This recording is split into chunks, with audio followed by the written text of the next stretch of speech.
റമളാനു ഷരീഫ് നമ്മളിലേക്ക് ആഗതമാകാൻ പോവുകയാണ്. കഴിഞ്ഞതിൽ നമ്മൾ പറഞ്ഞു, റജബ് മാസം ശരീരത്തിനെ ശുദ്ധീകരിക്കാനുള്ളതാണ്.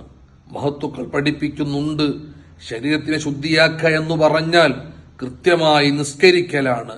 വല്ല നിസ്കാരം ഖളാ ഉണ്ടെങ്കിൽ ആ നിസ്കാരം പരിപൂർണമായി അവൻ ഖളാ വീട്ടലാണ്.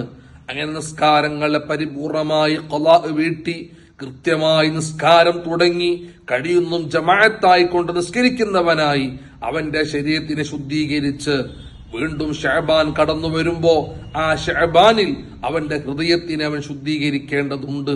എങ്ങനെയാണ് ഹൃദയത്തിനെ ശുദ്ധീകരിക്കുക? കൃത്യമായി റമളാനു ഷരീഫ് കടന്നു വരുന്നതിനു മുമ്പ് അവന്റെ ഹൃദയത്തിൽ ഒരാളോടും കളങ്കമില്ലാതെ, ഒരാളോടും വെറുപ്പില്ലാതെ, ഒരാളോടും പിണക്കമില്ലാതെ, ഒരാൾക്കും എന്നെ കൊണ്ട് ഒരു പ്രയാസവും ഞാൻ ഉണ്ടാക്കുകയില്ല.